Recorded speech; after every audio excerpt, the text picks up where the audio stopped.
예레미야서 10장 1절에서 11절 말씀 보겠습니다. 이스라엘 집이여, 여호와께서 너에게 이르시기를 말씀을 들을지어다. 여호와께서 이와 같이 말씀하시되 여러 나라의 길을 배우지 말라. 이방 사람들은 하늘의 징조를 두려워하거니와 너희는 그것을 두려워하지 말라. 여러 나라의 풍습을 헛된 것이니 살림의 뱃나무요 기슬공의 두 손이 도끼로 만든 것이라. 그들은 은과 금으로 그것을 꾸미고 목과 장도리로 그것을 든든히 하여 흔들리지 않게 하나니 그것이 둥근 기둥 같아서 말도 못하며 걸어다니지도 못하므로 사람이 메어야 하느니라. 그것이 그들에게 화를 주거나 복을 주지 못하나니 너희는 두려워하지 말라 하시느니라. 여호와여, 주의 길은 주와 같은 이 없나이다. 주는 거시니 주의 이름은 그 권능으로 말미암아 거시니이다. 이방 사람의 왕이시여, 주를 경외하지 아니할 자가 누구리까? 이는 주께 당연한 일이라. 여러 나라와 여러 왕국들을 지혜로운 자 가운데 주와 같은 이가 없음이니이다. 그들은 다 무지하고 어리석은 것이니 우상의 가르침은 나무뿐이라. 다시서 가져온 은박과 우비스에서 가져온 금으로 꾸미되 기슬공과 은장색은 손으로 만들었고 청색 자색 옷을 입혔나니 이는 정교한 솜씨로 만든 것이거니와 오직 여호와는 참 하나님이시며 살아계신 하나님이시여 영원한 왕이시라. 그 진노하심에 땅이 진동하며 그 분노하심이 이방이 능히 당하지 못하리라. 너희는 이같이 그들에게 이르기를 천지를 짓지 아니한 신들은 땅 위에 이 하늘 아래에 망하리라 하라. 아멘. 예레미야서 10장 1절 11절 말씀을 통하여 오직 여호와만 참 하나님이시다, 이런 제목으로 말씀을 나누겠습니다. 오늘 본문의 핵심은 여호와는 참 하나님이시오, 살아계신 하나님이시오, 영원한 왕이라는 귀한 말씀의 주제가 담겨 있는 것이 바로 여호와, 예레미야 10장 10절입니다. 사람이 세상을 살아가며 인간은 동물과 다르게 다른 피조물과 다른 언어로 말할 수 있게 창조된 하나님의 창조물이라는 사실을 우리는 잊어서는 안 되는 것입니다. 동물들도 혼과 육을 가지고 있지만은 유일하게 영어로 창조된 자는 피조물 사람밖에 없다는 사실을 기억하고, 오직 이 땅의 피조물은 인간만이 하나님과 교제하고 하나님을 만날 수 있다는 것을 우리는 잊어서는 안 되는 것입니다. 하나님이 사람을 창조하실 때 하나님의 형상과 모양대로 창조되었다는 사실을 우리 모두가 다 알고 있지만, 영이 죽은 지 다시 말씀드리면 하나님으로부터 거듭나지 아니한 사람은 하나님으로부터 창조됨을 알지 못하고 살아가고 있는 것입니다. 그래서 우리는 바로 거듭나지 않으면 주를 볼 수도 없고 알 수가 없는 것입니다.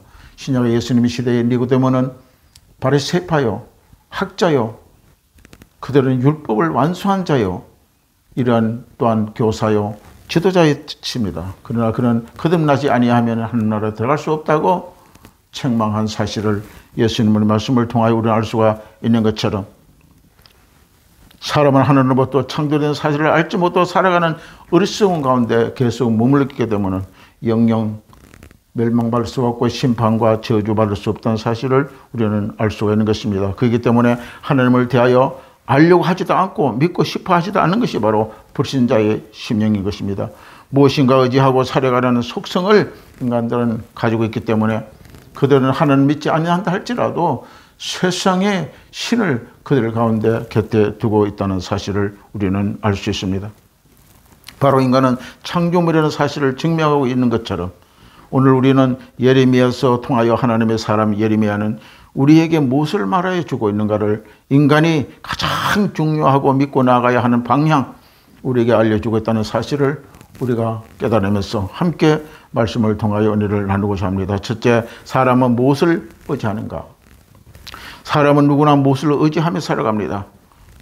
세상에서 돈과 명예, 권력, 자녀 혹은 자신을 의지하고 살아가기도 하는 것입니다. 그러나 인간의 모든 그 어떤 것도 영원한 것이나 완전하지 못한다는 것을 예레미야는 성경을 통하여 증거하고 증명하고 있음을 우리는 알 수가 있는 것입니다. 오늘날도 많은 사람들은 옛 사람들이 살아온 발자취를 따라가듯이 예레미야 시대의 이스라엘 백성들도 마찬가지였다는 사실을 우리는 성경을 보면서 읽어볼 수가 있는 것입니다. 그들은 하나님의 형상과 모양대로 창조됐다는 사실을 이스라엘 백성들은 하나님이 어느 민족보다 더 아끼고 사랑하며 선택되었다는 사실을 말씀하고 있는 것을 우리는 알 수가 있는 것입니다. 그들의 조상들은 하여금 여호와의 신 대해 교육을 받고 배우고 가르침을 따라 왔으나 결국은 하나님을 버리고 이방의 풍속과 우상을 따라 살아왔다는 것을 알 수 있습니다. 그 결과 어떻게 됐습니까? 하나님의 선지자 예레미야를 통하여 여호와께서 이같이 말씀하십니다. 여러 나라의 길을 배우지 말라. 이방 사람들은 하늘의 징조를 두려워하거니와 너희는, 하나님 믿는 너희는 그것을 두려워하지 말라고 예레미야 10장 2절에 말씀하고, 그 시대에 여러 나라의 풍습들의 실체를 드러내고 있는 것을 볼 수가 있는 것입니다. 그 이방 민족은 믿는 우상의 실체에 대하여 예레미야를 통하여 세밀하게 가르치고 있는 것입니다. 그 내용이 바로 첫째, 우상은 사람이 만든 헛것이라고 예레미야는 지적하고 강조해서 말씀하고 있는 것입니다. 3절에 보면은 그 이방인들의 믿는 우상 풍습은 헛된 것이니 그들의 우상은 나무요 사람의 수로로 만든 것이라, 살림에 벤 나무요 기술공의 두 손에 도끼를 만든 것이라. 목석신이라는 것입니다. 나무로 만든 신이라는 것입니다. 나무로 만든 신의 의미를 오늘 예레미야는 풀어서 말씀하고 있는 것입니다. 당시 이스라엘 백성들이 하나님을 보이지 않지만은 영이십니다. 그러나 주변의 이방인들은 나무로 우상 목신을 만들어 놓고 신이라고 믿고 있다는 것을 보니 화려하고 위대하게 보였던 것입니다. 그러나 하나님의 선지자 예레미야를 통하여 그것은 사람의 손으로 만든 헛된 것이라고 말씀하고 있는 것입니다. 손으로 만든 나무의 형상, 오늘 본문 4절에 보면 그들이 이방인들을 말합니다.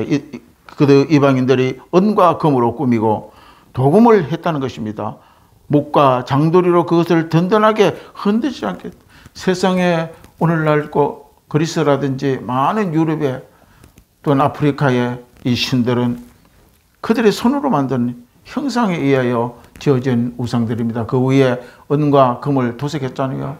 큰 금 도박을 입혀갖고 완전히 번쩍번쩍하게 우상을 만들어 놓고 거기에 엎드려 절하는 것을 볼 수가 있는 것입니다. 옛날 인도의 선교사 한 명이 간증하였는데, 그 인도에 간 선교사 간증에 보면은 인도 선교지에서 어느 신전을 방문한 적이 있었다고 합니다. 그 어마어마한 신전에 인도의 신이 웅장하고 다 사람이 말로서 표현할 수 없는 그 거대한 우상을 보고 그곳에 금으로 만든 거대한 신장이 있었는데, 하루는 그 선교사가 신상 앞을 지나가고 있을 때에 신상 앞에 쓰러진 한 노인을 발견했답니다. 그 노인이 울면서 신상을 향하여 나를 도와달라고 울면서 기도하는 것을 목격을 했습니다. 그 광경을 목격한 선교사는 마음속에 이렇게 생각을 했다고 책에 적고 있습니다. 스스로 움직이지 못하는 신이 사람을 어떻게 도울 수가 있을까 생각을 했답니다. 그때 그 선교사는 깨달았답니다. 사람이 만든 신은 결코 사람을 구원하지 못하는 사실을 알게 되었다고 기록하고 있는 것입니다. 성경은 많은 곳에 사람의 손으로 만든 우상에 대해 하나님이 지적하는 말씀이 있습니다. 입이 있어도 말을 못하고 눈이 있어도 보지 못하며 귀가 있어도 듣지 못하니라고 말씀하고 있습니다. 오늘 본문 5절 보십시오. 그것이 우상입니다. 둥근 기둥 같아서 말도 못하며 걸어다니지도 못하므로 사람이 메어야 하려니. 큰 유럽에 또한 아테네에 그리스의 이 신들은 그 마차에 싣고 다녀요. 리어카에 싣고 다녀요. 왜? 걸어다니지 못하니까. 인간이 만든 우상의 신은 인간의 수레에 끌고 다닙니다. 그리고 그것을 화를 주거나 복을 주지 못합니다. 너희는 두려워하지 말라고 성경 예레미야는 말씀하고 있는 것입니다. 둘째, 여호와의 하나님 안에 살아계신 창조주시라는 것입니다. 예레미야 하나님은 이렇게 말씀을 고백합니다. 6절로 본문에 보니까 여호와여 주와 같은 이가 없나이다. 주는 크시니 주의 이름이 그 권능으로 말미암아 크시다. 주와 같은, 우리는 날마다 고백합니다. 여호와는 나의 하나님이요 주와 같은 신이 이 땅에 없다고 고백해야 됩니다. 주는 만물의 주권자입니다. 능력으로 하늘과 땅을 지으신 창조주입니다. 때에 따라 비를 내리고 번개를 명하여 바람을 일으키는 살아계신 하나님이시라는 것입니다. 우상은 사람이 만들지만 하나님은 사람을 만든다는 사실을 우리는 잊어서는 안 되는 것입니다. 그러면 오늘 우리가 살고 있는 이 세상 안에 우상은 꼭 이스라엘 시대처럼 나무나 금속이 필요 있나요? 어떤 것이 우리의 사는 세상의 우상이 될까요? 돈이 하나님보다 중하다면 그것은 바로 나의 우상이 되는 것입니다. 사람이 인정하는 것보다 하나님보다 크다면 그것은 바로 우상이 되는 것입니다. 내 생각이 말씀보다 앞선다면 그것은 우상이 된다는 것입니다. 우리 곁에 도사리고 있는 이 우상의 형태는 모양만 바뀌었지 본질은 하나님보다 더 의지하는 것이 우상이 된다는 사실을 우리는 잊어서는 안 되는 것입니다. 어느 날 부자가 이렇게 말했습니다. 그는 돈을 신처럼 여기며 살아왔던 부자가 있었습니다. 그러다가 하루는 큰 병에 걸려 병상에 눕게 되었습니다. 부자는 청년을 자기 자녀들을 다 불러 말했습니다. 내 통장과 금고를 가져오너라. 내가 그걸 보면 마음이 편안해질 것 같구나. 자녀들이 통장과 금고를 가지고 그것을 움키고 안고 있어도 그 병은 낫지 않게 되었던 것을 깨달았습니다. 그제서야 그 부자는 눈물을 흘리며 이렇게 고백했다고 합니다. 이제야 알겠다. 돈이 나의 신이 될 수 없구나. 살아계신 하나님만 생명과 평안을 주시는 것입니다. 오늘 본문 10절에 오직 여호와는 참 하나님이시요 살아계신 하나님이시라고 우리는 고백할 줄 알아야 되고 영원한 왕이시라는 것은 우리가 하나님 앞에 선포를 해야 됩니다. 세 번째, 헛된 신은 멸망하리라. 그러나 여호와는 영원하다. 세상의 신은 다 파멸되고 불타 없어지지만은 하나님은 영원한 하나님이신 것입니다. 11절에 너희는 이같이 그들에게 이르기를 천지를 짓지 아니한 신들은 땅 위에 하늘 아래에 망하리라. 천지를 창조하신 하늘 아래 해 아래 모든 우상 신들은 다 멸망하고 소멸된다는 것입니다. 하나님은 분명히 우리에게 선언하고 계시는 것입니다. 우상을 의지하는 자는 우상 함께 망합니다. 이 세상의 모든 문명과 문화, 권력과 부는 언젠가 사라지고 없어지는 것입니다. 그러나 하나님의 나라는 영원히 무너지지 않습니다. 성도는 눈에 보이는 세상보다 보이지 않는 영원한 하나님을 바라보며 살아야 하는 것입니다. 믿는 사람은 영원한 것을 위하여 일시적인 것을 포기할 줄 알아야 되는 것입니다. 하나님은 예레미야를 통하여 우리에게 말씀하십니다. 너희는 이방을 따르지 말라. 우리의 마음에 정령하려는 수많은 우상들이 있습니다. 그 어떤 것도 우리의 구원자 생명의 주가 될 수가 없습니다. 오직 여호와 하나님이 살아계신 주 그리스도 외에는 구원자가 없다는 것입니다. 그분 안에 하나님께서 우리에게 참 평안과 구원이 있다는 것입니다. 기도하겠습니다. 참 좋으신 아버지 고맙고 감사합니다. 성령께서 오늘 예레미야를 통하여 사람이 손으로 만든 모든 것은 신이 될 수 없다는 사실을 우리는 기억하게 하여 주시고 오직 여호와만 참 하나님은 사실을 믿고 고백하는 우리 모두가 되게 하여 주옵소서. 예수님 이름으로 간절히 기도드리옵나이다. 아멘.